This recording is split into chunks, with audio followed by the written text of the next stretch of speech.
On one of those days, millions of people suddenly vanish without a trace on Earth, and the news outlets cover it extensively. Disappearances occurred abruptly, yet there had been plenty of warnings. However, top-level politicians flatly deny God's involvement, and everyone else refuses to recall that the Bible had long warned people about the rapture. All kinds of theories are put forward, from alien plots to unexplained natural phenomena. At this time, the oligarch Jonathan Stonegal decides to buy the largest information system, Eden, and build a temple for a new religion, despite the fact that crime rates around the world are rising. One of those who lost his family is pilot Rayford Steele. Left all alone, he remembers how his wife, Irene, tried to guide him to God and even took him to services at the Church of the New Age. But he was in no rush to become a follower. Everything changed when, right in the middle of a flight at an altitude of 9 kilometers, some of his passengers vanished from the plane. That was when he realized at once that the rapture foretold by Irene had taken place. Now Ray misses his wife and son deeply and wants to believe in the rapture. One day, journalist Cameron Buck Williams hosts a broadcast dedicated to the disappearances. Recently, the world has witnessed a spike in violent crime, and experts predict an even worse situation.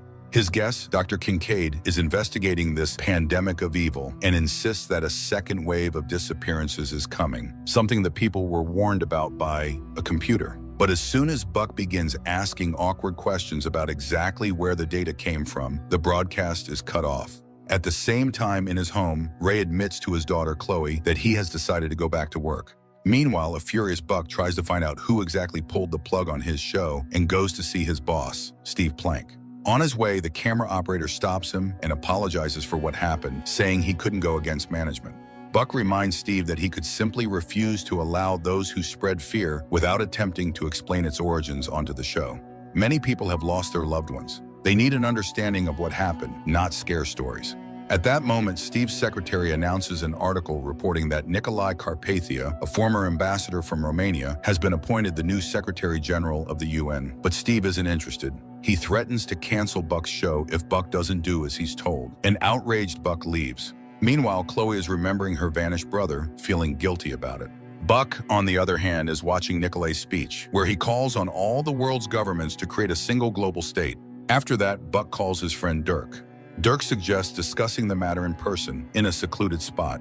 Meanwhile, Chloe has a nightmare in which she begs the Lord to let her into the room where her brother is. He shakes his head no, and she keeps knocking on the door in vain. Her father wakes her up. Everyone is having a hard time coping with what happened, but Irene always asks them to think about the future. At this time, Dirk tells Buck that an analytics firm has been giving unverified data to the UN, backing them up with phony survey reports. The truth is, they don't really have any solid information about either the number or identities of those who vanished. Essentially, they're creating a crisis themselves. Dirk shows him a clear diagram of how several corporations control the world. 15 TV channels, 120 stations, 300 newspapers, and even pharmaceutical companies. And among them appears the name Steve Plank, although Buck is sure the TV studio is run by a well-known family of entrepreneurs.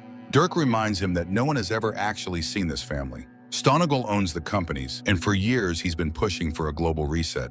Buck himself was on a plane during the disappearance, where he met a remarkable young woman. He shows a photo of himself with Chloe. Dirk leads him into a room where he's set up a hiding place. In the official safe, he keeps a password-protected hard drive containing a season of The Simpsons. Later, Chloe goes to meet Buck, who tells her about Dirk's discovery and admits that he doesn't want to be part of it. He really thought he was telling people the truth, only to find out he was just being used. At that moment, everyone's devices receive a message announcing the start of a second wave of disappearances. Buck rushes to the studio, where he again tries to find at least one witness. The guests cite various sources, claiming disappearances could have occurred even in prehistoric times, but there's still no definite proof of the rapture. Buck then suggests that it might be new technologies that are fooling millions of people. Just then, a message arrives about the start of a UN conference at which Stonegal is speaking, calling everyone to come together against a new threat because the Great Reset has begun. Many countries will go bankrupt, while others will sink into poverty. Hence, the UN approves a single payment system, Eden, invented by scientist Rosenzweig, who is freely handing it over for the unified government to use. Buck connects with Stonegal live, and he admits that the first thing needed is to establish peace in the Middle East. Later, Buck points out to Steve that the second wave unfolded exactly as predicted by Dr. Kincaid, who, it turns out, is collaborating with those who advocate for a single government that uses scare tactics about catastrophes. Yet Buck never found anyone who could verify the reality of the second disappearance.